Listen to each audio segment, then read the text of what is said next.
সুজনদা, ঋতব্রত বন্দ্যোপাধ্যায় একসময় বামপন্থী ছিলেন, তাকে তৃণমূল থেকে বহিষ্কৃত করা হয়। তার কয়েক বছর পর, মানে কার্যত 8-9 বছর পর আবার তৃণমূল থেকে বহিষ্কৃত হলেন। কিন্তু দেখা যাচ্ছে তিনি কার্যত বাংলার বিরোধী দলের একটা নতুন মুখ হয়ে উঠেছেন, বিরোধী দলনেতা হয়ে উঠেছেন। দেখুন, এটা কেউ কেউ বলছে উনি সিপিএম এর নেতা ছিলেন, বহিষ্কৃত, এখন তৃণমূলের নেতা বহিষ্কৃত ইত্যাদি, দুটো কোনো মিলই নেই। উনি সিপিআইএম এ ছিলেন, বহিষ্কৃত হয়েছিলেন নৈতিকতা কারণে। তখন বামফ্রন্টের একজন মাত্র রাজ্যসভার সদস্য, তা সত্ত্বেও সচেতনভাবে আমরা বহিষ্কার করেছি, কারণ নৈতিকতার প্রশ্নে বামপন্থীরা আমাদের পার্টি কখনো কম্প্রোমাইজ করে না। আমি শুধু মনে করিয়ে দিতে পারি, মুখ্যমন্ত্রী বলছিলেন যে তখন সিপিএম বার করেছিল, ওই একটা সিদ্ধান্ত সিপিএম ঠিক করেছিল। আমি মুখ্যমন্ত্রী শুধু মনে করিয়ে দিই, ওই সময় আমি তখন বিধানসভায় আছি, উনি আমাকে এই প্রসঙ্গে একটা কথা বলেছিলেন। আমি তার কি উত্তর দিয়েছিলাম পারলে বুঝবেন। উনি কি করেছেন উনি বুঝবেন। আমরা নৈতিকতার প্রশ্নে কখনো কম্প্রোমাইজ করি না। আর এটা তো নৈতিকতা না, এটা তো তৃণমূলের ঘরের মধ্যে বিজেপির রাজনীতি মমতা ব্যানার্জি যেভাবে চালিয়েছেন, বিজেপির পারপাস সার্ভ করার জন্য যেভাবে তৃণমূল চালিয়েছেন, তো সেইটাই ওনার চাইতে ঋতব্রত ভালো করে করতে পারবে বলে হয়তো বিজেপি মনে করছে। সেই কারণে হয়তো আলাদা দল, সেই কারণে হয়তো বহিষ্কার। আকাশ আর পাতাল, কোনো তুলনা হয় না, তুলনা করার কোনো প্রশ্ন নেই। এটা নাগপুরের মনোভাবে তৃণমূল আগেও চলেছে। নাগপুরের মনোভাবে তৃণমূলের কে ভালো, নাগপুর ঠিক করেছে আর তৃণমূল ঠিক করেছে। তাদের মুখ্যমন্ত্রীর যা ভবিতব্য তাই হয়েছে। তৃণমূলটা ভেঙে গিয়ে নব তৃণমূল তৈরি হচ্ছে এবং তৃণমূলের দুটো ভাগ হয়ে যাচ্ছে, এটা নিয়ে আপনারা কি বলবেন? কি তৃণমূল ছিল আর কি তৃণমূল আছে, কবে তৃণমূল ভাগ হবে, সেখানে আবার ভাগ হবে কিনা, এ নিয়ে আমার কোনো আগ্রহ নেই। তৃণমূল দল থেকেই, কংগ্রেস থেকে ভেঙে যেমন তৃণমূল, তেমন তৃণমূল দল থেকেই কার্যত ভেঙে ভেঙে ভেঙে ভেঙে বিজেপি। একের পর এক মুখ্যমন্ত্রী এবং তার মন্ত্রিসভার সদস্যদের অর্ধেক পারলে প্রায় তাই। ফলে তৃণমূল থেকে ভেঙে বিজেপি হয়েছে, এইটা যাদের পরিকল্পনা, তারাই আবার তৃণমূলকে ভেঙে আরেকটা তৃণমূল করবার ব্যবস্থা করছেন। সরকারে যদি তৃণমূল থাকে, মানুষের কথা যারা বলবে বিরোধী, সেই জায়গাটাও নাগপুর দখল করতে চায় বলে বিজেপিকে বিরোধী দাঁড় করিয়েছে। কাজ খতম, এখন তৃণমূল আউট, এখন বিজেপি সরকার। তাহলে বিরোধীকে থাকবে, মানুষের হয়ে কথা কি বলবে? মানুষের হয়ে কথা যারা বলবে তারাও যেন নাগপুরের কন্ট্রোলে চলে। অতএব তখন যেমন করে তৃণমূল সরকারে তৃণমূলের মতন করে চলবে, সেই কারণে বিরোধী শুভেন্দু অধিকারীকে করা হয়েছিল। এখন শুভেন্দু বাবুরা সরকারে শুভেন্দু বাবুদের মতো করে যেন বিজেপি বিরোধীরা চলতে পারে, সেই কারণেই আর একটা নতুন তৃণমূল তৈরি করা হয়েছে। এটা আসলে শাসক এবং বিরোধী সবই যেন এক পক্ষে থাকে, যাতে সাধারণ মানুষের কণ্ঠ রুদ্ধ হয়, যাতে সাধারণ মানুষের কথাটা লোকে টেন না পায়। তার মতন প্রচেষ্টাটা একটা স্বৈরাচারী প্রচেষ্টা। সুজনদা, কার্যত বাংলার ইতিহাসে এরকম ঘটনা দেখা যায়নি। ঋতব্রত বন্দ্যোপাধ্যায়ের নেতৃত্বে আর 60 জন বেরিয়ে চলে গেলেন, একটা নতুন নব্য তৃণমূল খুলে ফেললেন। মানে এরকম কি আপনারাও দীর্ঘদিন রাজনীতির সঙ্গে জড়িয়ে, আপনারা কি এরকম ঘটনা কখনো কোথাও কখনো সাক্ষী দেখেছেন বা শুনেছেন এরকম পরিস্থিতি? রাজনীতিটাতে নীতি নৈতিকতা নিয়ে চলার প্রশ্ন, যদি রাজনীতি সেইভাবেই হয় তাহলে এরকম প্রশ্ন শোনার কথা নয়। আর রাজনীতিটা যখন নীতি বহির্ভূত, নৈতিকতা বহির্ভূত, শুধু ধান্দা পোষাবার কারবার হিসেবে যদি রাজনীতিকে দেখা হয়, তাহলে আপনি আরো অনেক কিছু দেখতে থাকবেন। তৃণমূল সেই রাজত্বটাই পশ্চিমবাংলায় চালু করেছে, এবং তৃণমূলের সেই নৈতিকতাহীন মনোভাবের রাজনীতির প্রতিফলনে তৃণমূলই তো ইনস্টল করে দিয়েছে পশ্চিমবাংলায় বিজেপি, না বুঝবার কোনো কারণ নেই। এবং সেই কারণেই তৃণমূল যেভাবে বিজেপিকে ইনস্টল করেছে, তৃণমূলকে সাহায্য করবে, অন্তত দিল্লির কথায় দুজন পরস্পরকে সাহায্য করবে, এখন বিজেপিও তেমন করে বিরোধী দল ইনস্টল করে দিচ্ছে। তো বিরোধী দল যদি ইনস্টল করতে হয়, তাহলে পুরনো মুখ যে বাতিল, তাকে না রেখে একটা নতুন মুখ নিয়ে আসার হয়তো চেষ্টা করছে। এটা এক খেলা, এক গোয়ালের গরুরা নানান দিকে ভাগ হয়ে থাকে, তার মতনই কিছু একটা ব্যাপার। তাহলে কেউ মনে করেন কি যে মমতা ব্যানার্জির ছবি দেখে যারা জিতলো, তারা সবাই মমতা ব্যানার্জির বিরোধিতা করার জন্য 24 ঘন্টার মধ্যে আরেকটা দিকে চলে গেল? এটা হয়? এটা হয় না। পিছনে অনেক বড় খেলা আছে, না বুঝবার কোনো কারণ নেই। যেন শাসকের মতন করেই বিরোধীরা চলে, বিরোধী পরিষদটাকে উড়িয়ে দেয়। তার প্রচেষ্টা। ঘটনাচক্রে দেখা গেল যখন এই 60 জন বিধায়কের যে চিঠি জমা পড়ছে যখন তখনই দেখা গেল তৃণমূল সরকারি বিবৃতি দিয়ে জানালো তাদের যাবতীয় যে কমিটিগুলো সব ভেঙে দেওয়া হবে। যুব ছাত্র মহিলা সমস্ত ভেঙে দেওয়া। এটার তো একটা অন্য ইমপ্লিকেশন, মানে কোথাও কি মমতা বন্দ্যোপাধ্যায় আরো কর্নার হয়ে পড়ছেন? দেখুন, তৃণমূল দলটা পশ্চিমবাংলায় চলেছে রাজনৈতিক দল হিসেবে নয়, এখন তো স্পষ্ট হয়ে যাচ্ছে লুটেরাদের দল। আমরা বলছিলাম, যারা বুঝতে পারছিলেন না এখন সবাই বুঝতে পারছেন, কমপ্লিট একটা লুটেরাদের দল এবং কমপ্লিটলি পশ্চিমবাংলার মর্যাদাকে ধ্বংস করার দল। পশ্চিমবাংলার যুব সমাজ তার 12টা বাজাবার দল, গোটা পশ্চিমবাংলাকে দুর্নীতিতে একেবারে জালের মতন করে জড়িয়ে দেওয়ার মতন একটা দল, সেই মতন করে তৃণমূল চলেছে। ফলে তৃণমূলের চলাটা এমন হয়েছে যে ও দল টিকতে পারে না। আমি নির্বাচনের সময় আমি এবং আমরা বারবার বলেছি, পুলিশের ঘেরাটোপে চলা তৃণমূল যেদিন ক্ষমতা থেকে চলে যাবে, 3 মাস বলছিলাম, এখন তো একটা বেশি বলেছি, 3 মাসের মধ্যে দলটা উঠে যাবে। 7 দিনের মধ্যে দলটা পারলে প্রায় উঠে গেল। এতটা দ্রুত উঠে যাবে এটা ভাবিনি। আমরা বিরোধী দল আক্রান্ত হয়েছি, সব হয়েছি, আমরা রুখে দাঁড়াতে পারি। নীতি নৈতিকতা মানুষ, গরিব মানুষ, আমরা নীতি নৈতিকতা নয়, গরিব মানুষ নয়, লুঠেরার পার্টি, অতএব দলটা উঠে যাবার দশা।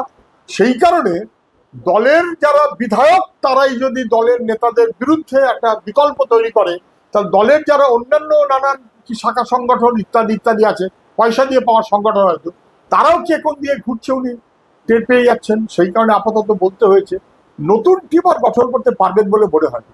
মানে এখানে কি মানে আপনি কি তৃণমূলের ক্ষেত্রে কি উৎসব করবেন? আমি কোনো ফুল স্টপ সেমিকোলন কমা কিছুই বলবো না। আমি বলবো তৃণমূল পশ্চিমবাংলাকে ধ্বংস করার জন্য একটা এসেছিল, মানে আনানো হয়েছিল, তাকে ইনস্টল করেছিল অনেকে মিলে। তাদের রাজনাথ সিংহ ছিল, বিজেপিও ছিল, আরএসএসও ছিল, সবাই মিলে ইনস্টল করেছিল। পারপাস ওভার, অগপর মারফত আসামের বিজেপি, তেমন করে বিহার, তেমন করে উড়িষ্যা, তৃণমূলের মারফত পশ্চিমবাংলায় বিজেপি। এখন তৃণমূলের পারপাস শেষ, বিজেপি এসে গেছে, বিজেপির পছন্দ মতো একটা বিরোধী তৈরি করে রাখাটা নাগপুরের পরিকল্পনা। এই ঘটনাটা বিধানসভায় যখন চরম যখন তুঙ্গে তখন এই সময় মুখ্যমন্ত্রী শুভেন্দু অধিকারী, ফিরাদ হাকিম থেকে শুরু করে কুণাল ঘোষ, অধিকারী তো বন্দ্যোপাধ্যায়, সন্দীপ ঘোষ সবাইকে নিয়ে বৈঠকে বসলেন। মানে এটা কি কোথাও মানে সমঝোতার একটা সূত্র বার করার চেষ্টা? তো সংবাদ মাধ্যমে দেখেছি নাকি আজকে প্রশাসনিক মিটিং, প্রশাসনিক মিটিংয়ে অফিসিয়ালি যারা বিরোধী তাদের মুখ্যমন্ত্রী ডেকেছেন। পশ্চিমবাংলা জানতো যে বিরোধী দল তার মর্যাদা বেশি, তার মূল্য বেশি, তার মূল্য কোনো অংশে কম নয়। বাম আমলে সবাই তাই দেখে এসছেন। এখনকার যারা কংগ্রেস তৃণমূলের নেতারা বা বিজেপির নেতারা, তার একটা অংশ তখন বিরোধী ছিলেন, তারা তা দেখেছেন, জানতেন। তৃণমূলের আমলে বুঝিয়ে দিল বিরোধী বলে কিছু নেই। উনি প্রশাসনিক সভার নামে শুধু দলের লোকদের আর পুলিশকে সঙ্গে নিয়ে সভা করতেন। বিরোধী এমএলএ এমপিরা আউট। খুব অন্যায় কাজ করেছে, খুব অন্যায় কাজ করেছে।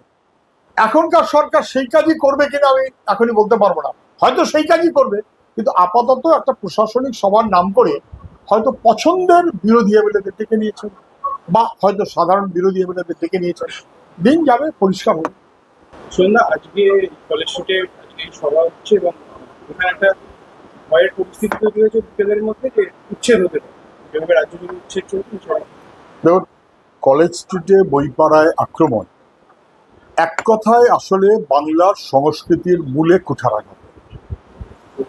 কলেজ স্ট্রিটকে কেন্দ্র করে এশিয়ার ওল্ডেস্ট মেডিকেল কলেজ, এদেশের ওল্ডেস্ট সবচেয়ে পুরনো ইউনিভার্সিটি, এই সহ প্রেসিডেন্সি কলেজ, স্কুল, সংস্কৃত কলেজ, শিক্ষা লেখাপড়া, তার সঙ্গে সঙ্গে কলেজ স্ট্রিট তার বইপাড়া এশিয়ার বিগেস্ট। এবং এটাকে কেন্দ্র করে লেখক, সাহিত্যিক, পাঠক, ছাপাখানা কাজ করেন, মুদ্রক, বাইন্ডার, নানান অংশের মানুষ একটা বড় সংস্কৃতির কেন্দ্র, যেমন তেমন একটা বড় অর্থনীতিরও চলাচল, কোনো সন্দেহ নেই। এখানে একটা গুজব মাঝে মধ্যে নাকি ছড়িয়ে দেওয়া হচ্ছে যে সব তুলে দেওয়া হবে। কেন? বাংলার সংস্কৃতির মূলে যারা কুঠারাঘাত করতে চান একমাত্র তারাই এই কথা বলে। অতীতে সরকার যখন একসময় এই ধরনের পরিকল্পনা করেছিলেন, সুনীতি চট্টোপাধ্যায় নিজে রাস্তায় নেমেছিলেন এবং সরকারকে চিঠি দিয়ে আপত্তি করেছিলেন, এটা করা যায় না, এটা করা যায় না। ফলে আমি যেহেতু সরকারে জিতেছি, আমার যেহেতু বুলডোজার আছে, অথবা দাপট আছে, আমার ক্ষমতা আছে, ফ্যাসিস্ট মনোভাব।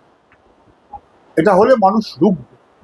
যদি সরকারের কোনো প্রকল্প থাকে তাহলে তারা বলুক, আলোচনা করুক, যাচ্ছে এইটা এই করলে ভালো হয় কিনা, ওই করলে ভালো হয় কিনা, সবাই ভালো বোঝে।